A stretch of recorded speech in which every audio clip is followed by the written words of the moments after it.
What's the most beautiful memory about 2011 World Cup? मेरे लिए जो मेमोरी थी वो थी जो ऑस्ट्रेलिया को नॉकआउट में हराया. जो एवरीवन टॉक्स अबाउट कि वो माई बाई का छक्का, वो तो है, लेकिन एक छक्के ने मैच नहीं जिताया, गौतम गंभीर always say.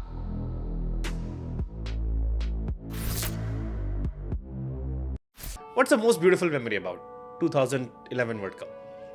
See everyone talks about कि वो माई बाई का छक्का, वो तो है, लेकिन एक छक्के ने मैच नहीं जिताया, गौतम गंभीर always say. लेकिन मेरे लिए जो मेमोरी थी वो थी जो ऑस्ट्रेलिया को नॉकआउट में हराया, जो वहाँ पे यूवी भाई ने Superb. और रैना भाई ने जो पार्टनरशिप करी.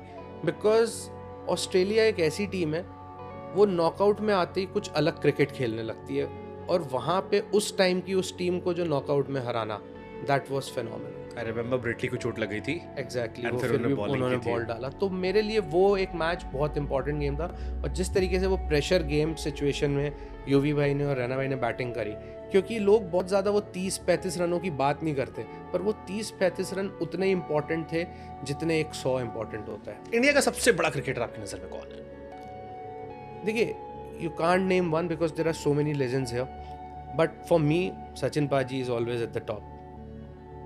Why Sachin is so special?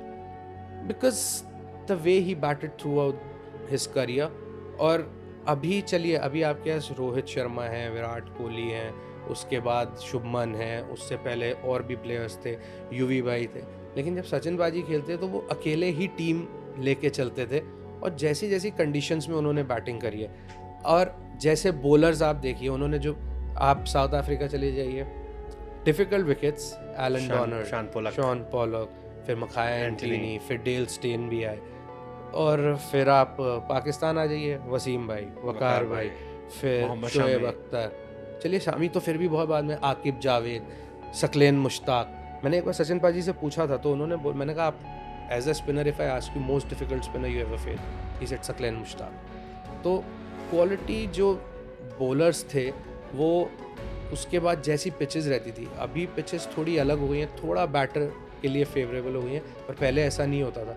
फिर आप कहीं भी, आप वेस्ट इंडीज़ चले जाइए, Courtney Walsh, Curtly Ambrose, Franklyn Rose, तो bowling attack west, Australia, McGrath, Gillespie, Brett Lee, Fleming, तो वो वहाँ जाके, और फिर उनको भी पता होता था कि हमें एक बैट्समैन आउट करना है, तो बाकी लोग भी होते हैं, लेकिन एक बैट्समैन में बहुत कुछ डिपेंडेंट था. लेकिन उसके बाद भी वो जिस तरीके से बैटिंग करते थे, और वो बैटिंग करते थे, डोमिनेट करते थे. शारजा कप आज भी, मैं तो बहुत ही छोटा था, पर मेरे को वो आज भी याद है, वो स्टेप आउट हो के ग्राउंड के बाहर छक्के मारना, Shane Warne at his peak, उनको अगेंस्ट द स्पिन छक्के मारना. तो Sachin paaji any day. Super. I remember, मैंने भी रिसेंटली की स्टोरी पढ़ी थी श्रीलंका वाले मैच की, 1996 वर्ल्ड कप, कि सचिन पाजी आउट हुए और मैच वहाँ से, तब तक लगा कि जीत जाएंगे हम. एग्जैक्टली. 96. अगर आपको ध्यान हो, एक टेस्ट मैच हुआ था जिस सीरीज में अनिल भाई ने 10 विकेट लिए थे. चेन्नई में कुछ 13-14 रन चाहिए थे और 3 विकेट बचे थे. पाजी आउट हुए, उनका बैक में प्रॉब्लम था, उसमें भी उसके बावजूद ही स्कोर 136 समथिंग, लेकिन हम वहाँ से मैच हार गए. तो बहुत कुछ पाजी ने अकेले टीम चलाई है कई साल, तो फॉर मी इज ग्रेटेस्ट.